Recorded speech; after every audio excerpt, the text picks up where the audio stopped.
Hola, buenos días, bienvenidos. Estamos comenzando nuestro tiempo devocional en esta mañana. El día de hoy estaremos revisando del capítulo 31 del libro del profeta Isaías, los primeros 5 versículos para nuestro tiempo devocional que hemos titulado Una cuestión de lealtad. Una cuestión de lealtad. Vamos a hacer la lectura de nuestra porción. Recuerden que estamos usando la Nueva Traducción Viviente para nuestro tiempo devocional. Dice la palabra de Dios, capítulo 31, versículos 1 al 5 del libro del profeta Isaías.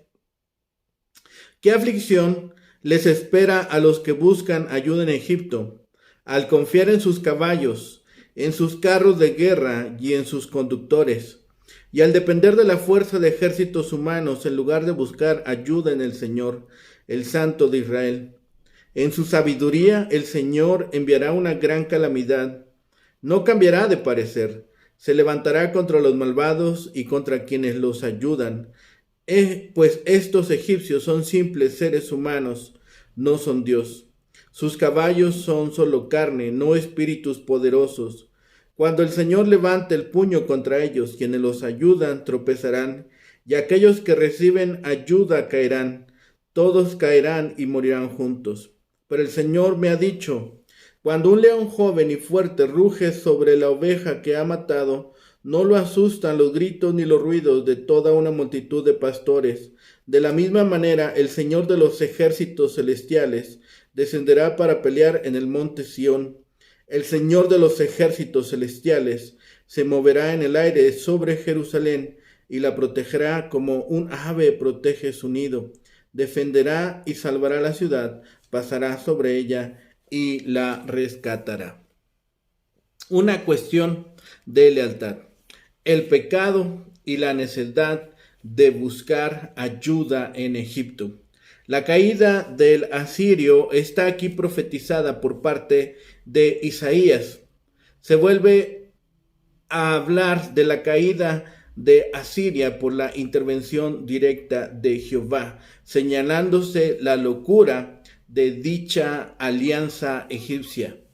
Así que este es un ay sobre los que descienden a Egipto por ayuda. Es la continuación de las advertencias del Señor a Judá contra la concentración de una alianza con Egipto, quien mostraba su desconfianza hacia el Santo de Israel.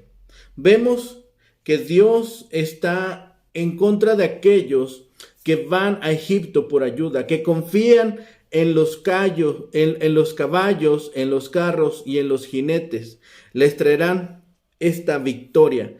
Él se levantará, Dios, contra la casa de los malignos, Judá, y contra los que ayudan, Egipto, a los que hacen iniquidad. Caerá el ayudador, Egipto, y caerá el ayudado, Judá. Así que es una condenación de los que buscan socorro en Egipto, dependiendo de su fuerza militar, en lugar de confiar en Dios. Y este es un tema bastante recurrente, un versículo bastante contundente en cuanto a esta idea que nos transmite aquí Isaías, es que los egipcios hombres son y no Dios. El socorro que podían brindar los egipcios era humano en origen, por lo cual no era digno de confianza.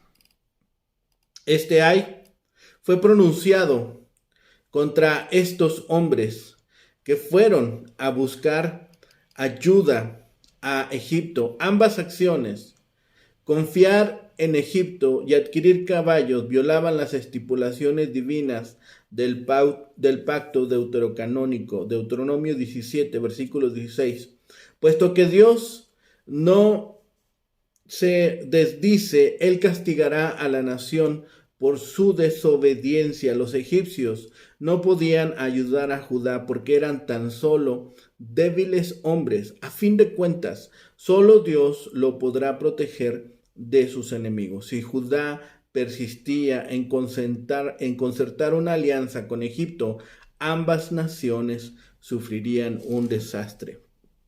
Este es un grito de dolor sobre los que confían en la carne. Los príncipes de Judá trataban de fortalecer sus defensas contra la amenaza asiria con los caballos de Egipto, porque Judá carecía de una buena caballería. Las palabras de Isaías tienen un tono sarcástico al condenar su confianza en un arma de carne antes que en el Santo de Israel. Aquí vemos la inutilidad de confiar en la carne, en la humanidad. Los carros y los caballos, por numerosos que sean, no pueden igualarse al Santo de Israel. Los príncipes de Judá no eran los únicos sabios del universo. Había otros, además de los consejeros de Ezequías. El que está sentado en el trono de este universo no es un insensato. Dios, en su sabiduría, estaba trayendo un desastre y él nunca tiene que comerse sus palabras. Él estaba tomando la ofensiva contra los malignos, Judá, y contra los que les daban auxilio, Egipto. Los derrotará con sus propias armas, superando su inteligencia humana. Los egipcios eran solamente hombres, sus caballos carne y no espíritu. Dios es quien derrota a los aliados del mal. Cuando extiende su mano, el protector vacila y el protegido cae, y ambos perecen juntos.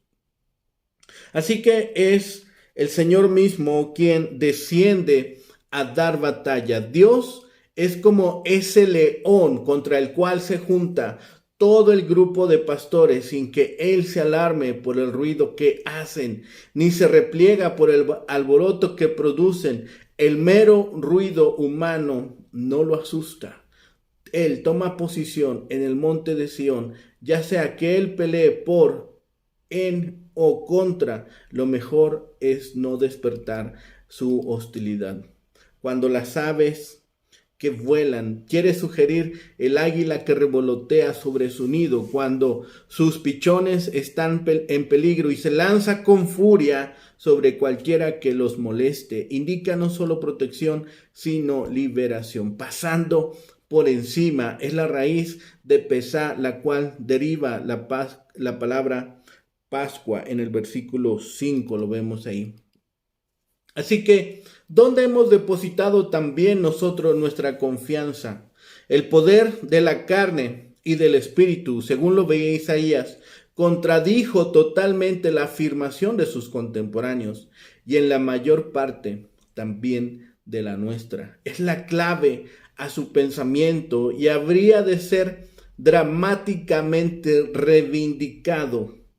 El desastre interpreta correctamente el término amplio mal. El león rugiente y los pájaros que revolotean en vuelo de huida describen lo que está libre de la interferencia humana. Posiblemente sugieren también los aspectos formidables y tiernos del Señor como protector.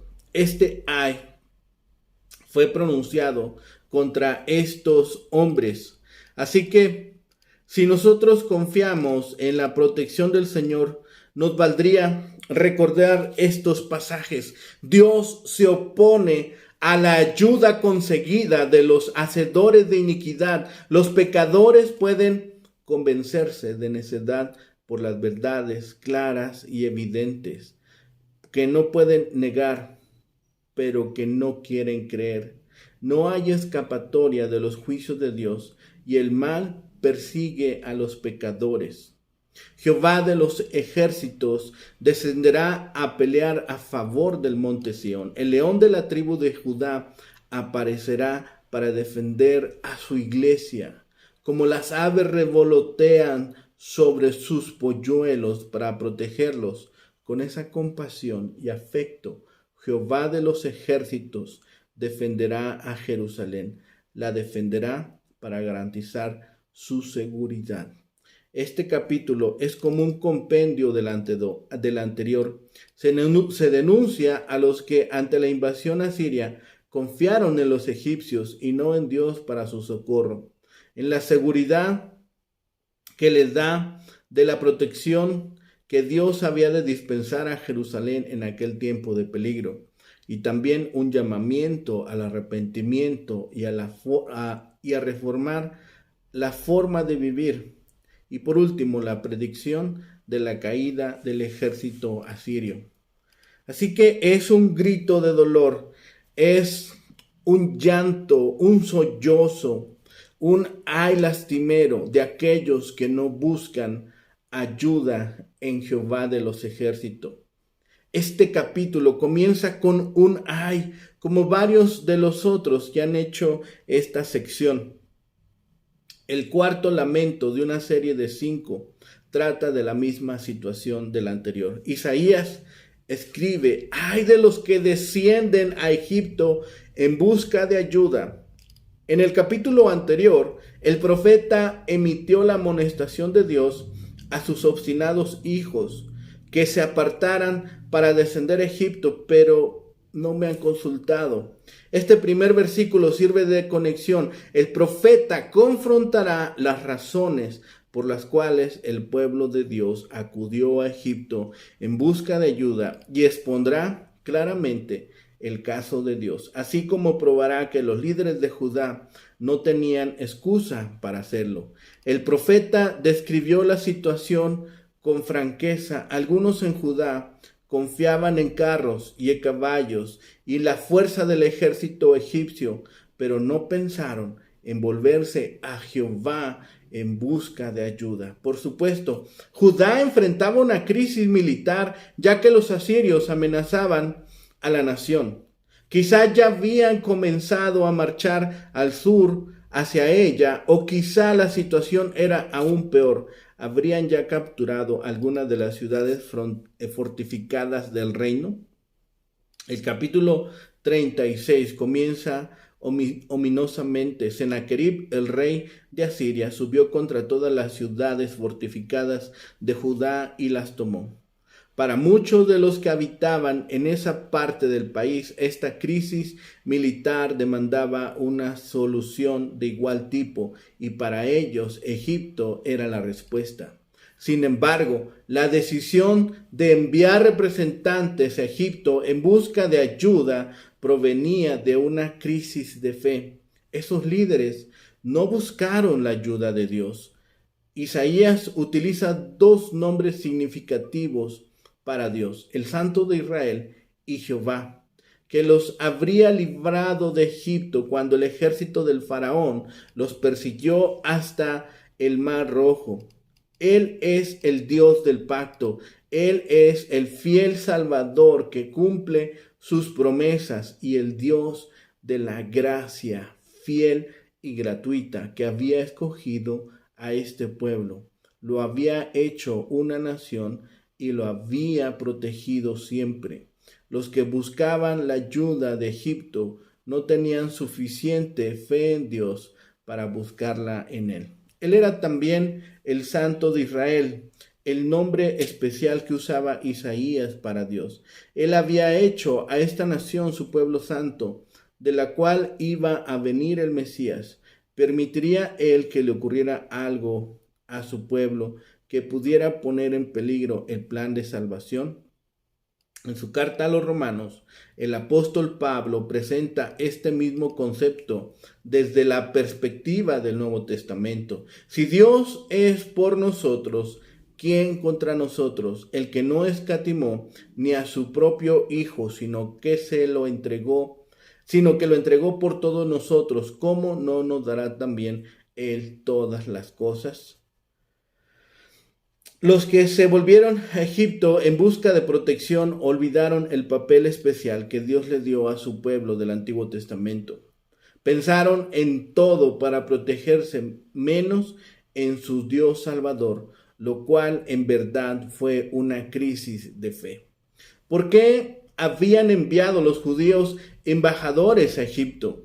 Parece que las razones para hacerlo debieron tener sentido, por lo menos para muchos en Jerusalén, pero a fin de cuentas no habían confiado lo suficiente en Jehová. Isaías presenta una serie de razones por las que debieron abandonar el pacto con Egipto y volverse al Señor. La primera razón es simplemente que Jehová es sabio, poderoso y fiel. A lo largo de toda su historia como país, Dios supo cómo responder a las situaciones difíciles. Cuando tuvieron hambre o sed en el desierto, él cuidó de ellos por medio de sus milagros. Y cuando David se enfrentó con 5 piedras y una honda a Goliat, Dios supo qué hacer. Isaías sugirió otra razón. No solo demostró el Señor que sabía cómo proteger a su pueblo en tiempos de crisis, sino que también tenía el poder para hacerlo. Isaías describe que Dios también traerá el mal en comparación con el poder del Todopoderoso. Asiria no era nada. El profeta ofrece una razón más. Una alianza con cualquier poder terrenal traía consigo un problema potencial, el de la confiabilidad. ¿Podría Judá tratar con Egipto para que hiciera lo que había prometido? ¿Sería en verdad capaz de ayudarles? La historia nos dice que el país africano no defendió a Judá cuando los asirios la invadieron, demostrando así que todas sus promesas eran mentiras. Dios, al contrario, era por completo de confiar. Él no retirará sus palabras. Otra razón para volverse a Dios en lugar de a Egipto es la superioridad del poder divino. Isaías destaca maravillosamente lo que debió haber sido más que evidente para los judíos. Los egipcios son hombres y no Dios. Comparados con el poder del Santo de Israel, los egipcios no eran más que seres mortales. Como todos los humanos, mueren y regresan al polvo de la tierra, y aquello de lo cual dependían los egipcios, sus caballos, no eran mejores. Un buen corcel puede impresionar a su dueño con su fuerza y velocidad, pero sigue siendo carne. Neciamente, el corazón humano confía en esa ayuda limitada y transitoria. Dios, al contrario del hombre, es superior a todas las cosas sobre la tierra. Cuando Él viene en juicio, nadie lo puede resistir. Los que proveen ayuda terrenal tropezarán, y quienes dependan de esa ayuda caerán. Todos ellos desfallecerán a una, nos advierte Isaías. Y con los judíos iba a pasar lo mismo. Si se hubieran vuelto a Jehová, Él les habría dado verdadera ayuda a la que ninguna fuerza humana, incluyendo la de los asirios, hubiese sido capaz de resistir o derrotar. Ahora Isaías les predica un sermón a los líderes de Judá, un sermón de ley y evangelio destinado a producir el arrepentimiento. Primero, le describe la ley decretada por el Señor a su pueblo a través de Moisés desde el monte Sinaí en el desierto. Ahí Dios se reveló como el que castiga la maldad de los padres en los hijos y en los hijos de los hijos hasta la 3ª y 4ª generación. Isaías describe al mismo Dios como león que ruge sobre su presa.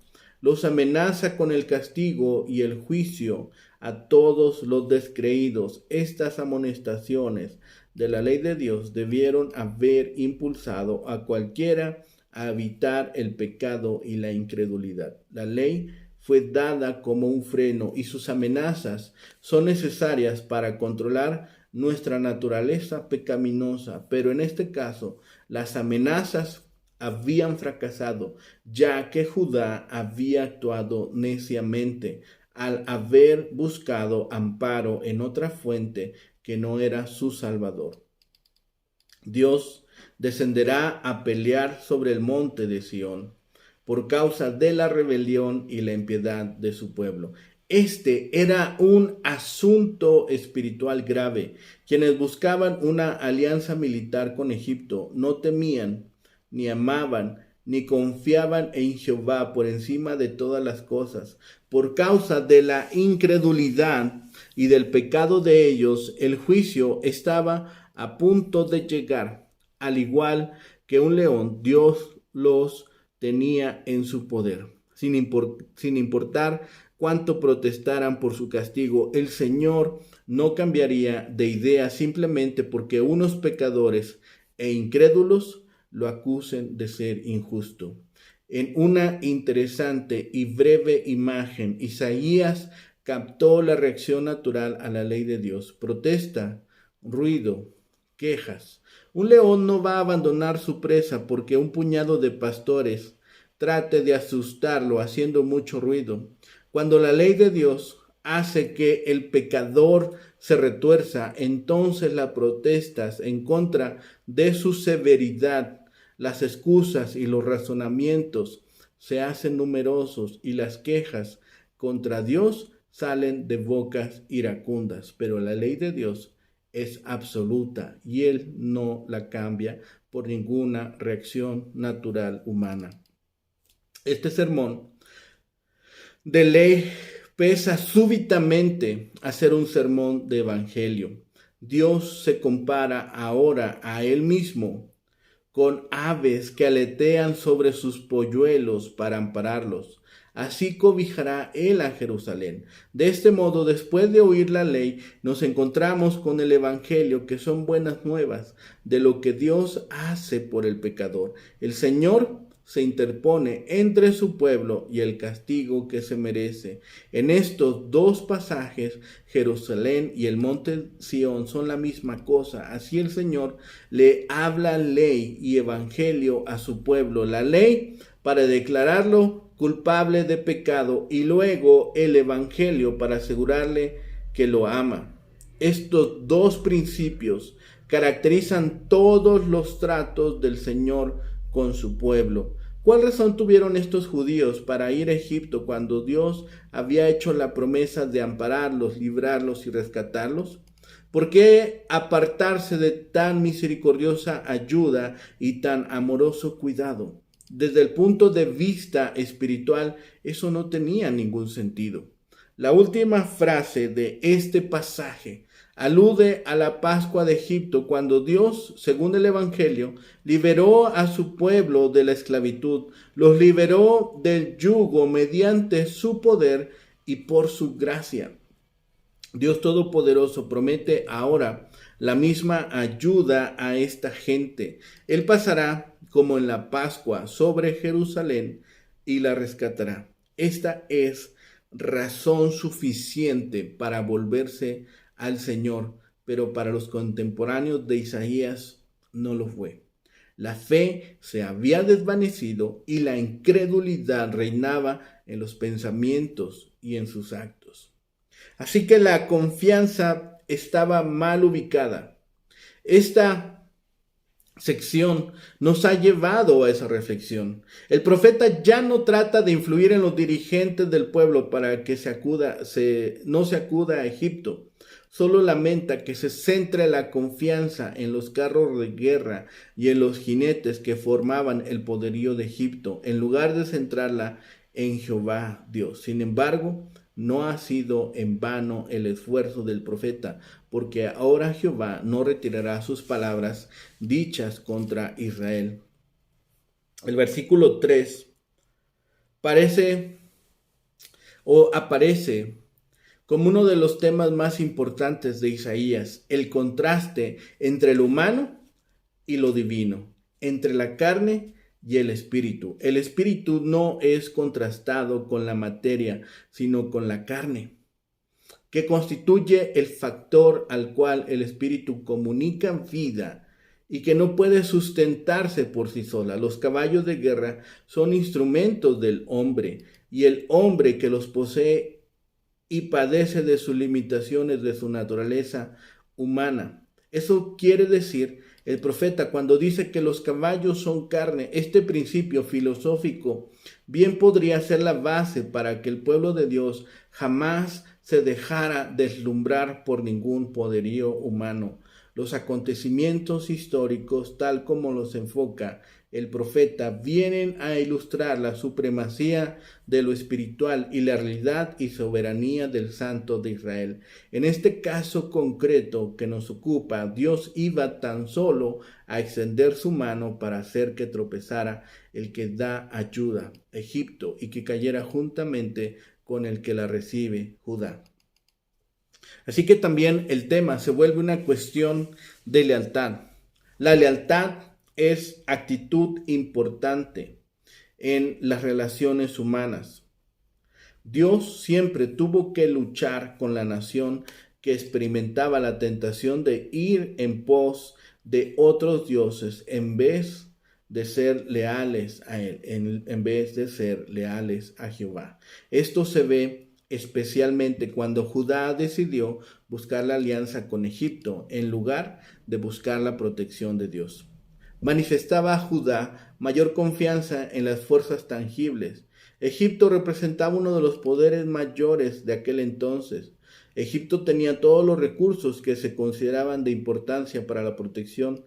Tenía carros de guerra, tenía jinetes, y se manifestaba desconfianza en la fuente verdadera de poder por parte de Judá.